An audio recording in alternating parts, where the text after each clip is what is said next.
الحمدللہ وحدہ والصلاة والسلام علی من لا نبی بعد۔ معزز و مکرم سامعین، کروڑا بار شکر ہے اس پروردگار عالم کا کہ جس نے آج جمعۃ المبارک کی ان بابرکت گھڑیوں میں ہمیں پاک و صاف ہو کر خوبصورت مخلصانہ انداز میں مسجد میں آ کر سجدہ ریز ہونے کی عظیم سعادت نصیب فرمائی۔ یاد رکھیں کہ اللہ کے کلام نے، قرآن پاک نے ہر انسان کو فرمایا کہ انسان تو گھاٹے میں ہے، خسارے میں ہے۔ ان الانسان لفی خسر۔ اس سے پہلے زمانے کی قسم اٹھائی، فرمایا والعصر، قسم ہے مجھے زمانے کی، ان الانسان لفی خسر، بے شک انسان گھاٹے میں ہے، نقصان میں ہے۔ ہمیشہ ہر انسان، مطلقاً کہہ دیا، آگے الا حرف استثناء لگا کے کچھ لوگوں کو مستثنیٰ کر دیا، الگ کر دیا کہ کچھ لوگ ہیں جو خسارے میں، گھاٹے میں، نقصان میں نہیں ہیں، وگرنہ ہر انسان گھاٹے میں ہے، خسارے میں ہے۔ وہ کون لوگ ہیں جو خسارے میں نہیں ہیں، گھاٹے میں نہیں ہیں؟ فرمایا الا الذین آمنوا، وہ لوگ جو ایمان لائے، مومن لوگ، ایمان جس نے کلمہ پڑھ لیا، ٹھیک ہے نا، جو خسارے میں، گھاٹے میں نہیں ہے، ان کی جو کچھ شرائط رکھی، جو کامیاب ہیں دنیا میں آخرت میں، ان کے لیے پہلی شرط آمنو، ایمان لانا ہے۔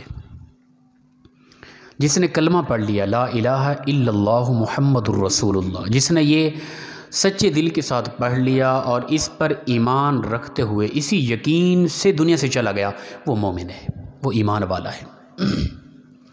جس نے زندگی میں یہ کلمہ پڑھ لیا، مسلمان مومن ہو گیا، ایمان لے آیا اللہ پر، تو وہ جنتی ہے،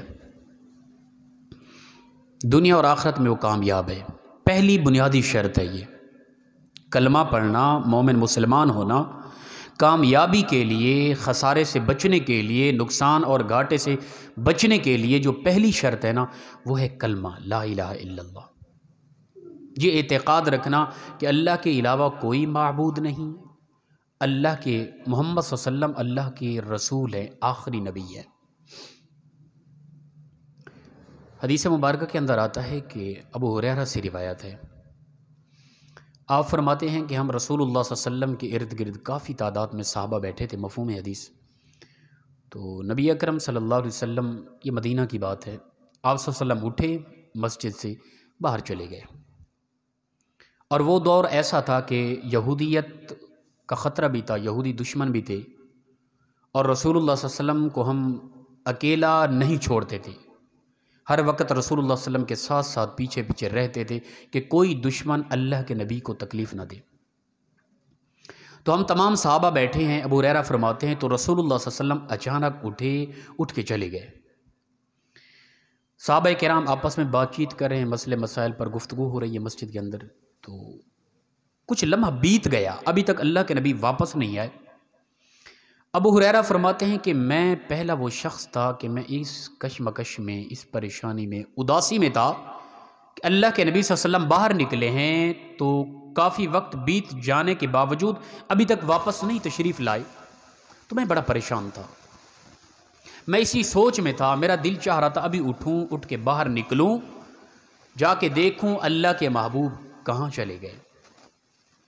ایک تو دشمن کا خطرہ بھی ہوتا تھا، دوسرا یہ بھی ہوتا تھا کہ صحابہ کی محبت کمال تھی، صحابہ کی آنکھوں سے اگر چہرہ مصطفیٰ کچھ لمحے کے لیے اوجھل ہو جاتا نا، ہٹ جاتا، اللہ کے نبی سے تھوڑی سی دوری ہو جاتی، تو وہ بے چین، بے قرار ہو جاتے، تھک جاتے، اداس ہو جاتے، انہیں کوئی چیز پسند نہ آتی۔ تو ابو ہریرہ فرماتے ہیں کہ میں بڑا اداس ہوا، اللہ کے نبی باہر نکلے، واپسی ابھی تک تشریف نہ لائے۔ ایک اور روایت میں آتا ہے کہ ایک صاحب آئے، وہ بیٹھے ہوئے تھے، بڑے اداس تھے، غم زدہ چہرہ، اثرات چہرے کے ان کے بدلے ہوئے تھے۔ اللہ کے نبی نے قریب بلایا، قریب پوچھا اے میرے صحابی کیا مسئلہ ہے، کیوں اداس ہے؟ عرض کی یا رسول اللہ صلی اللہ علیہ وسلم میں ہر حوالے سے ٹھیک ہوں۔ رسول اللہ صلی اللہ علیہ وسلم نے فرمایا کیا معاشی حوالے سے اداس ہے؟ نہیں یا رسول اللہ ٹھیک ٹھاک ہوں اس حوالے سے۔ کیا کوئی جسمانی مرض ہے؟ مفہوم روایت ہے یا رسول اللہ نہیں، جسمانی حوالے سے بالکل تندرست آدمی ہوں۔ اولاد کی پریشانی، کوئی بیوی کی پریشانی، کوئی قریبی رشتہ داروں کی، تعلق والوں کی، کیا پریشانی ہے؟ تیرے چہرے کے آثار اترے ہوئے ہیں، بدلے ہوئے ہیں۔ عرض کی یا رسول اللہ صلی اللہ علیہ وسلم ہر حوالے سے ٹھیک ہوں، کوئی مسئلہ نہیں ہے، ایک بات ہے جو میں وہ سوچتا ہوں، میں رات کو اٹھ کے جاگتا رہتا ہوں، بڑا اداس ہوں، بڑا پریشان ہوں۔ اللہ کے نبی نے فرمایا وہ کیا پریشانی ہے، بیان تو کر۔ عرض کی یا رسول اللہ صلی اللہ علیہ وسلم میں سوچتا یہ ہوں کہ زندگی ہے، ہم جب چاہتے ہیں گھر سے جب بھی آپ کی یاد آتی ہے چلے آتے ہیں، مسجد میں آ کے آپ کے چہرے کا دیدار کر لیتے ہیں، اور اکثر اوقات آپ کا دیدار ہوتا رہتا ہے۔ تھوڑی سی اداسی ہوتی ہے، آپ سے جدا ہوتے ہیں، پھر فوراً آ کے آپ کے چہرے کا دیدار کرتے ہیں، سارے غم دور ہو جاتے ہیں۔ آپ سے پیار اتنا ہے کہ کچھ لمحہ ہم آپ کے چہرے کے دیدار کے بغیر گزار نہیں سکتے۔ لیکن میں سوچتا یہ ہوں کہ دنیا سے چلے جانے کے بعد جب سب لوگ جنت میں جنتی چلے جائیں گے، آپ تو اللہ کے آخر الزمان نبی ہیں، امام الانبیاء ہیں، تمام نبیوں سے بھی آپ کا رتبہ بلند ہوگا، اعلیٰ ہوگا، جنت میں آپ کا مقام تو کہیں ہوگا، اور ہم تو صحابہ ہیں، ہم تو درجے کے حوالے سے نیچے ہوں گے۔ تو یا رسول اللہ مجھے کائنات کی کوئی اور چیز نہیں جو اداس کرتی ہے، مجھے یہی معاملہ اداس کرتا ہے کہ کہیں جنت میں جا کے ہم آپ کا دیدار نہ کر سکے تو کیا بنے گا۔ یعنی جنت کی وہ عیش و عشرت، آرام سکون، حور و غلما، کھانے پینے، شہد کی نہریں، دودھ کی نہریں، میٹھے پانی کی نہریں، یہ کوئی بھی صحابہ کو وہ مزہ نہیں آ رہا جو دیدار مصطفیٰ میں انہیں مزہ آ رہا ہے۔ عرض کی یا رسول اللہ اسی وجہ سے میں رات کو اکثر اٹھ کے بیٹھتا ہوں، اداس ہو جاتا ہوں، بھی جنت میں چلے گئے، اللہ کے نبی کا درجہ تو بلند ہوگا نا، ہم وہاں نہ پہنچ سکے، دیدار مصطفیٰ نہ ہوا تو جنت کے وہ عیش و عشرت، وہ آرام سکون مجھے تو مزہ نہیں دے گا۔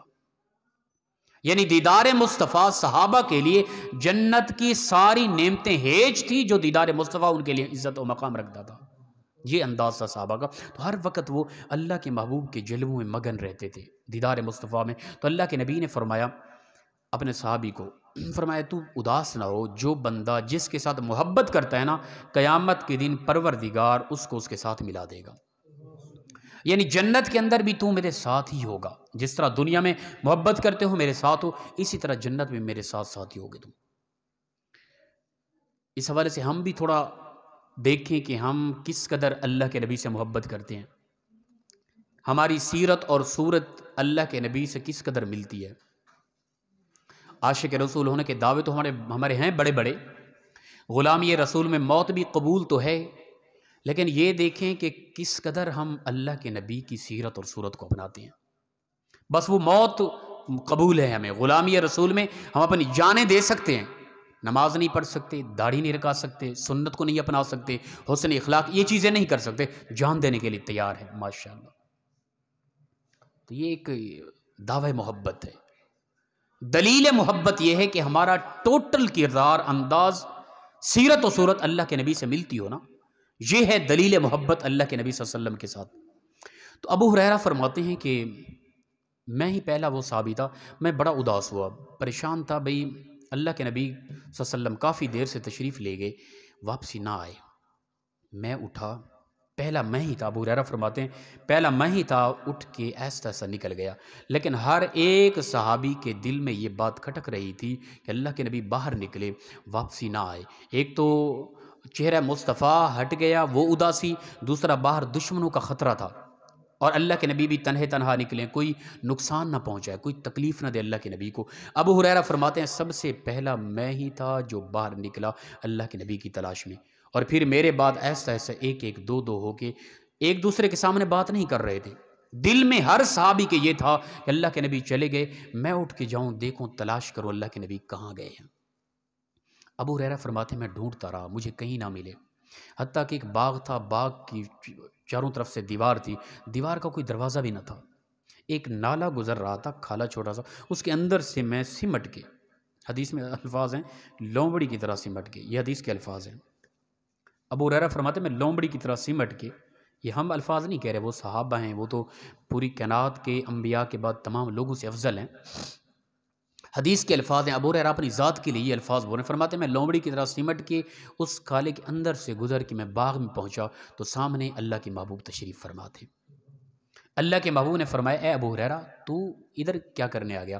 یا رسول اللہ آپ نکلے ادھر سے باہر تشریف لائے، ہم بڑے اداس تھے پیچھے، ہم دیکھتے رہے بھئی کب تشریف لائیں، واپسی کب آئیں، آپ نے دیر کر دی، ہمیں اداسی تھی، آپ کا دیدار ہر وقت، اور تھوڑا سا آپ اوجھل ہو جائیں ہماری زندگی بوجھل بن جاتی ہے، تو اس لیے میں پہلا تھا جو نکلا، میرے پیچھے ایک ایک ہو کے تمام صحابہ آپ کی تلاش میں ایسا ایسا نکل پڑے ہوں گے۔ اللہ کے نبی صلی اللہ علیہ وسلم نے اس وقت خوشخبری دی، فرمایا یہ میرے نالین مبارک اٹھاؤ اور جاؤ، چلے جاؤ، جو بھی تمہیں ملے اس کو یہ نالین نشانی کے طور پہ دکھانا، اور انہیں یہ بتانا کہ کائنات کے اندر جس بندے نے بھی ایک مرتبہ کلمہ لا الہ الا اللہ محمد رسول اللہ پڑھ لیا ایمان کی حالت میں، اور اس ایمان کی حالت میں دنیا سے چلا گیا، پروردگار اس کو جنت ضرور عطا کر دے گا۔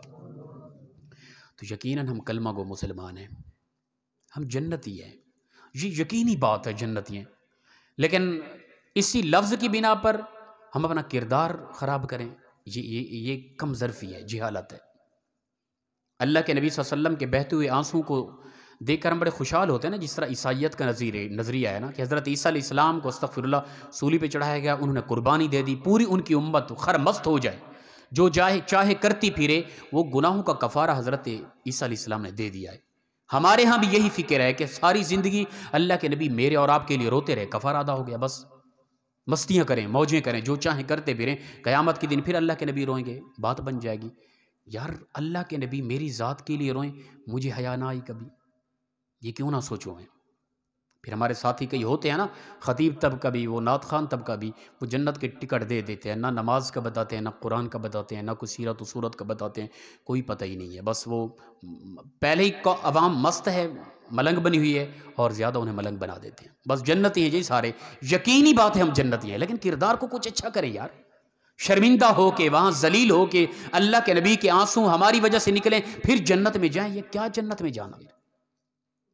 کتنا مزہ آ جائے کہ اللہ کے نبی کے چہرے پہ میرے کردار کی وجہ سے قیامت کے دن مسکراہٹ ہو، اللہ کے نبی فخر سے کہیں پروردگار دیکھ یہ میرا غلام آ گیا ہے، مزہ نہیں آ جائے گا پھر؟ تو اس طرح کا کردار کریں۔ ابو ہریرہ نے نالین مصطفیٰ لے کر وہ باہر نکلے تو سب سے پہلے حضرت عمر فاروق رضی اللہ تعالیٰ عنہ ملے، آپ نے جا کے وہ روایت بھی بیان کی، نالین مبارک نشانی کے طور پہ دکھائے کہ اللہ کے نبی نے فرمایا جس نے بھی زندگی میں کلمہ لا الہ الا اللہ پڑھ لیا وہ پکا جنتی ہو گیا۔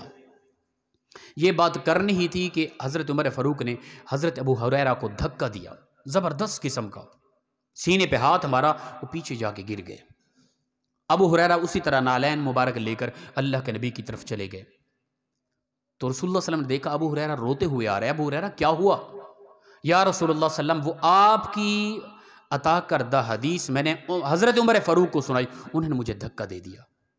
تھوڑی دیر کے بعد حضرت فاروق اعظم بھی سامنے آ گئے، اللہ کے نبی نے پوچھا ہے عمر تو نے یہ کیا ہے؟ یا رسول اللہ کیا ہے، یقیناً وہ آپ کا فرمان ہے، یقیناً ہر کلمہ گو جنتی ہے، جس نے ایک مرتبہ کلمہ پڑھ لیا یقیناً وہ جنت میں داخل ہوگا، یہ یقینی بات ہے، اس پہ کوئی اختلاف نہیں ہے، لیکن امت کے لوگ کچھ بے حس بھی ہوں گے، آنے والے وقت میں امت کے کردار کو عجیب بھی ہوگا، لوگ اسی بات کو لے کر عمل کرنا چھوڑ جائیں گے، ٹھیک ہے نا؟ اللہ کے نبی مسکرائے، آپ نے فرمایا تو نے بھی ٹھیک کہا ہے، خاموشی ہو گئی۔ تو کلمہ پڑھنے والا ہر انسان جنتی ہے، یاد رکھیں، جس نے کلمہ پڑھ لیا مومن ہو گیا۔ وہ علامہ اقبال نے فرمایا تھا نا کہ اگر اس نے ہمیں جنت میں پھینکنا ہوتا تو ہمیں مسلمان ہی نہ بناتا، ہمیں کافروں کے گھر میں پیدا کرتا، اگر ہمارے لیے اس نے جہنم کو تیار کیا ہوتا تو وہ ہمیں مسلمانوں کے گھروں میں پیدا ہی نہ کرتا۔ تو سب سے پہلی بنیادی چیز ہے جنت میں جانے کے لیے جو پہلا ٹیسٹ ہونا ہے نا انسان کا، وہ کلمے کا ہونا ہے کہ مسلمان ہے، کیا کلمہ پڑھا ہے۔ اس کے بعد دوسرا مین جو ٹیسٹ ہے وہ نماز کا ہے، الا الذین آمنوا، ہر انسان فرمایا خسارے میں سوائے ان لوگوں کے جو ایمان لائے، یعنی کلمہ پڑھا، وعملوا الصالحات، نیک اعمال کیے، نیک اعمال میں سب سے بہترین عمل اپنا نماز پڑھنا ہے۔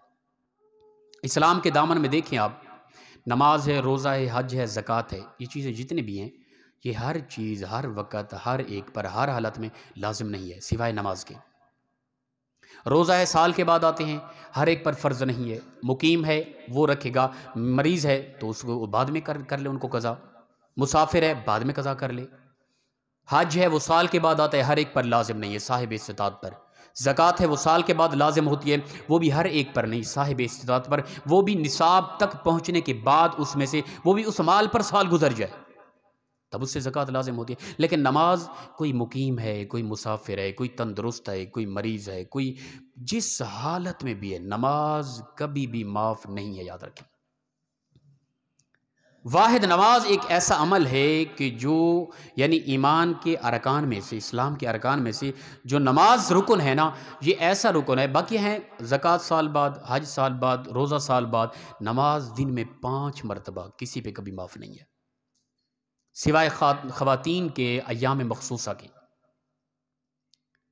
اللہ تعالیٰ کی ناراضگی کا سب سے بڑا سبب اور اللہ کی طرف سے مومن پر جو عذاب آتا ہے نا، وہ کیا ہے بتائے؟ سجدوں کی لذتوں کو چھین لیا جاتا ہے۔ نماز نہیں پڑھتے، مزہ نہیں آتا۔ یہ مومن پر، مسلمان پر سب سے بڑا عذاب اور اللہ کی ناراضگی یہی ہوتی ہے کہ پروردگار اس سے سجدوں کی لذت چھین لیتا ہے۔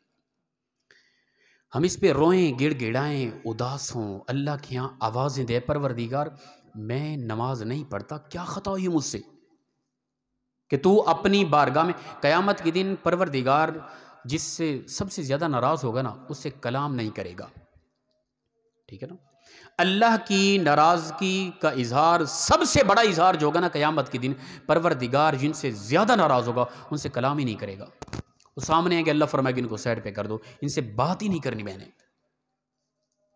سب سے بڑی ناراضگی کا اظہار قیامت کے دن یہ ہوگا، اور مومن کے لیے دنیا کے اندر سب سے بڑی ناراضگی کا اظہار یہ ہے کہ اللہ تعالیٰ سجدوں کی لذتیں چھین لیتا ہے، نمازیں نہیں پڑھتے ہم۔ یہ اللہ کا سب سے بڑا عذاب ہے مسلمان مومن پر دنیا کے اندر۔ وہ بندہ جو بے نمازی ہے وہ اللہ کے بڑے عذاب کی گرفت میں ہے اس وقت، یاد رکھیں۔ اس کا پتہ کس طرح چلے گا؟ ہم کہیں بھئی یہ اگر عذاب ہے تو اس طرح کے عذاب ہمیشہ ملتے رہیں، ہمیں کیا پرواہ ہو رہی ہے؟ کھانا بھی دے رہا ہے، پانی بھی دے رہا ہے، روشنیاں بھی ہیں، ہوائیں فضائیں بھی ہیں، سانس بھی چل رہی ہے، جسم کا ہر عضو ٹھیک کام کر رہا ہے، ہمیں تو کوئی مسئلہ نہیں نماز نہ پڑھنے سے۔ اگر یہی عذاب ہے تو کیا اس کا پتہ چلے گا قیامت کے دن، ٹھیک ہے نا؟ نمازیوں کو جب نماز کا صلہ دیا جا رہا ہوگا نا، اس وقت انسان بے نماز جتنا اداس ہوگا نا، وہ اس وقت سوچے گا کہ کاش کہ دنیا کے اندر مجھ پر یہ عذاب نہ تھا کہ نماز کی لذت جو چھین لی گئی، اس کے عوض مجھے زمین کے اندر غرق کر دیا جاتا، وہ میرے لیے بہتر تھا۔ یہ انسان اس دن سوچے گا جب قیامت کا دن قائم ہوگا، یاد رکھیں۔ ابھی ہمیں پرواہ نہیں ہے، مست ہیں ابھی ہم۔ تو ایمان لانا، نیک اعمال اسلام کے حوالے سے سب سے بنیادی عمل نماز ہے۔ نماز کو نہ چھوڑے، نماز کو تو اس سے بھی اہم سمجھے، جس طرح کہ صبح شام ہم کھانا کھاتے ہیں نا، کھانے کو لازم سمجھتے ہیں، اس سے بھی اہم، بلکہ اس سے بھی زیادہ جس طرح سانس چلتی ہے نا، یہ سوچیں کہ بغیر سانس کے ہماری زندگی ممکن ہو، لیکن بغیر نماز کے ہماری زندگی ناممکن ہو۔ یہ طبیعت بنائے نا اپنی، تب ہم ہوں گے نمازی۔ اسی طرح تیسری چیز ہے جو، وہ ہے حسن اخلاق، پیار محبت دینا۔ یہ مین بنیادی پوائنٹ ہیں جنت کے داخلے کے لیے۔ آپ کہیں بھی جائیں نا، کچھ شرائط ہوتی ہیں، چیکنگ ہوتی ہے، ٹھیک ہے نا؟ آپ اپنا جہاز پہ بیٹھنے سے پہلے کتنی چیکنگ ہوتی ہے، ہر بندے کو دیکھا جاتا ہے، اس کا طبیعت، سوچ، فکر سب کچھ دیکھ کے پھر جنت میں داخل ہونے کے لیے بنیادی یہ 3 چیزیں ہیں۔ سب سے پہلے کلمہ، مسلمان ہے یہ، مومن ہے، کلمہ کو ہاں ادھر سے پاس ہو گیا۔ اگلا ٹیسٹ کیا ہے؟ نماز کس قدر پڑھی اس نے۔ تیسرا ٹیسٹ ہے حسن اخلاق، پیار محبت کس قدر تھا، لوگوں کے ساتھ کیا رویہ تھا اس کا، ماں باپ کے ساتھ کس طرح کا انداز تھا، کیا لہجہ تھا اس کا۔ اگر آخری ٹیسٹ میں بھی ناکام، پھر بھی دھکا مار کے باہر نکال دیا جائے گا۔ اور دوسرا ہمارے ہاں فکر پائی جاتی ہے کہ ماں باپ کی عظمت ہے یقیناً بہت بڑی۔ ہمارے ہاں ٹوٹل خطیب طبقہ ہے زیادہ تر، یا ہمارا نعت خوان طبقہ ہے، ماں کی شان ہی ان سے نظر آئے گی ٹوٹل، اور عوام سے بھی یہی ہوتی ہے جی، ماں کی شان سنا دیں جی، منقبت جتنا بھی لکھی گئی ماں کی شان، باپ کا کیا قصور ہے یار؟ باپ کی کوئی فضیلت نہیں ہے کیا؟ اس کی وجہ کیا ہے بتاؤں میں؟ ماں کی عظمت ہے، فضیلت ہے۔ فضیلت کے حوالے سے ماں کا مقام اسلام میں زیادہ ہے، عظمت کے حوالے سے باپ کا مقام زیادہ ہے۔ ماں اور باپ کوئی حکم دے رہے ہیں نا، دونوں کا حکم متضاد آ رہا ہے، دونوں شریعت کے مطابق ہیں حکم۔ ان میں سے بیٹا پریشان ہے بھی کن کی مانوں، ماں کا حکم بھی باپ کا حکم برابر کا آ رہا ہے۔ اسلام کہتا ہے باپ کے حکم کو ترجیح دی جائے گی، ٹھیک ہے نا؟ حدیث پاک کے الفاظ ہیں کہ جنت کا بہترین دروازہ اس بندے کے لیے کھولا جائے گا جو دنیا کے اندر اپنے باپ کو پیار دیتا تھا۔ باپ کا فرما بردار جو ہوگا، قیامت کے دن جنت کا بہترین دروازہ باپ کے فرما بردار انسان کے لیے کھولا جائے گا۔ باپ کا کیا دیکھیں نا، ہوتا ہے رکشوں پہ، ٹرکوں پہ، ہر پیچھے لے کے یہ میری ماں کی دعا ہے۔ باپ ساری زندگی بد دعا دیتا رہا یار، تجھے کیا قصور ہے اس بیچارے باپ کا؟ یہ ایک ہمارے ہاں فکر سوچ پیدا ہو گئی، بس وہ ماں کی شان، ماں کے بارے منقبت، ماں کے شان میں موضوع بیان، باپ کا تو نام ہی نہیں لیا جا رہا۔ یہ سوچ کہاں سے آئی ہے؟ ماں کی شان کا انکار نہیں کر رہا، محض یہی سوچ یہ کہاں سے آئی ہے پتہ ہے؟ یہ عیسائیت کا طریقہ رہا ہے۔ حضرت مریم علیہ السلام، یہ عیسائیت کا طریقہ ہے، صرف حضرت مریم علیہ السلام کی ذات کو سامنے رکھ کے وہ کہتے ہیں کسی کو کوئی بھی فائدہ ملا، نفع ملا، کوئی عزت ملی، وہ ماں مریم کی دعاؤں کا صدقہ تھا، ٹھیک ہے نا؟ یہ انہوں نے سوچ دی، کیونکہ ان کے ہاں باپ کا کوئی وہ تصور نہیں نا روحانی باپ کا۔ ہم تو جسمانی ماں باپ کے متعلق یہ تبصرہ کرتے ہیں نا، روحانیت کے حوالے سے مریم علیہ السلام کی، وہ کہتے ہیں ہماری یہ مریم ماں کی دعا کا صدقہ یہ سارا کچھ، اور وہ سسٹم جو چلا وہی چلا آ رہا ہے، یہ ماں کی دعا، ہماری یہ ماں کی دعا کا صدقہ ہے۔ یقیناً ماں کی دعا ہوتی ہے، باپ بد دعا دیتا ہے، باپ کی بھی دعائیں ہوتی ہیں یار، کبھی لکھ لیا کریں۔ بلکہ اسلام یہ کہتا ہے یہ میرے ماں باپ کی دعا ہے، یہ اسلام کی سوچ ہے۔ صرف محض ماں باپ کی کوئی حیثیت نہیں کیا؟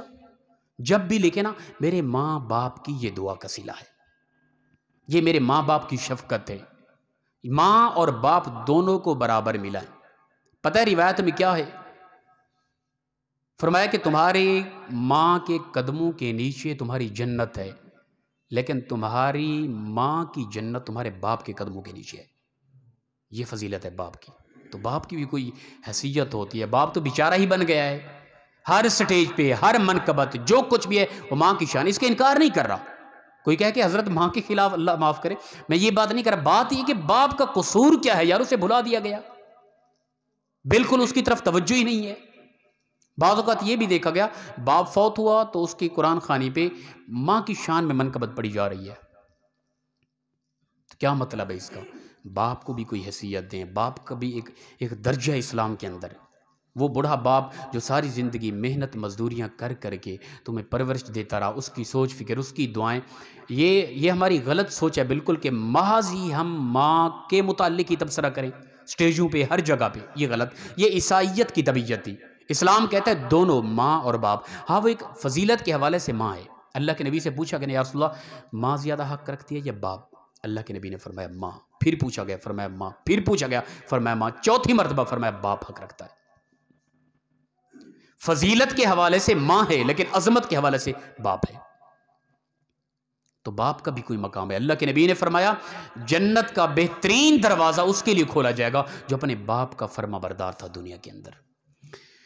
تو یہ بنیادی چیزیں یاد رکھیں، سب سے پہلے کلمہ، اس کے بعد ہے نماز، جو بنیادی ٹیسٹ کیے جائیں گے جنت میں جانے کے لیے ان تین چیزوں کو دیکھا جائے گا۔ کلمہ گو ہے، کلمہ گو ہے، پاس ہو گیا، آگے چلے۔ نماز کتنی حد تک پڑھی ہے جی، کامیاب ہو گیا، آگے چلے۔ حسن اخلاق کیسا ہے لوگوں کے ساتھ؟ حسن اخلاق کا سب سے بڑا حقدار ماں باپ ہے، ماں باپ کے بعد پھر بہن بھائی ہیں، بہن بھائیوں کے بعد پھر بیوی ہے، پھر بچے ہیں، اور یہ ٹوٹل رشتے ہمارے بالکل عجیب ہو گئے، اب جدا ہو گئے، بالکل الگ تھلگ ہو گئے۔ بھائیوں کے ساتھ تو بنتی نہیں نا، بہن کے ساتھ تو بنتی نہیں ہے نا، ماں باپ کو تو ویسے ہی اداس کیا ہوا ہے نا۔ تو یہ بنیادی رشتے ایسے ہیں جو حسن اخلاق کے سب سے زیادہ حقدار ہیں، یاد رکھیں۔ چار دیواری میں یہ چار رشتے، ماں باپ پہلے، سب سے پہلے ماں باپ، پھر بہن بھائی، پھر بیوی، پھر اولاد۔ ان کے مکمل حقوق اسلام نے بیان کیے ہیں۔ پھر اس کے بعد قریبی رشتہ دار، قریبی ہمسائے، ان کے حقوق ہیں۔ یہ تین چیزیں، سب سے پہلے کلمہ گو پاس ہو گیا، آگے نماز میں بھی پاس ہو گیا تو آگے حسن اخلاق، تینوں میں پاس ہو گیا ڈائریکٹلی جنت میں چلا جائے گا۔ اگر ان میں سے بنیادی کلمہ ہی نہیں ہے تو بیکار ہے وہ۔ اگر کلمہ تو ہے لیکن آگے اعمال کے حوالے سے نماز نہیں ہے، پھر بھی پکڑا گیا۔ اگر کلمہ بھی ہے، نماز بھی ہے، تسبیح و تحلیل آتا ہے، تہجد ہے، اشراق، ساری عبادات کرتا ہے، حسن اخلاق نہیں، لوگ اداس ہیں اس کے اخلاق کی وجہ سے، تو پھر بھی وہ پکڑا جائے گا، جنت سے روک دیا جائے گا۔ تو یہ تین اصول ہیں، ان کو اپنائیں۔ کلمہ گو ہیں ہم الحمدللہ، اس پر تو ہم کامیاب ہیں، مسلمان ہیں اس حوالے سے۔ دوسرا اگلا مرحلہ نماز کے حوالے سے بڑیاں کوتاہیاں ہیں ہماری۔ کتنی جوان بیٹھے ہیں، میں پوچھتا ہوں، جو 5 وقت کے نمازی ہیں، کیا وہ نماز کے لیے وقت نہیں ہوتا ہمیں؟ تیسرا اخلاق کے حوالے سے دیکھیں، کب ہماری آنکھیں کیا جھکتے ہیں اس وقت حیا کی وجہ سے، جب مسلم بچیاں آ رہی ہوتی ہیں اور شرم حیا کی وجہ سے میں مومن ہوں، مسلمان ہوں، میرے اندر لا الہ الا اللہ ہے، کلمہ کا نور ہے، اسلام کا نور ہے، میں حیا کی وجہ سے سر جھکا لوں؟ چیز ہی نہیں ہے، اخلاق کے منافی ہے۔ اگر یہ چیزیں نہیں ہیں ہمارے اندر تو پھر جنت کے دروازے سے ہمیں روک دیا جائے گا۔ اللہ پاک ہم سب کو عمل کی توفیق عطا فرمائے۔ وآخر دعوانا الحمدللہ۔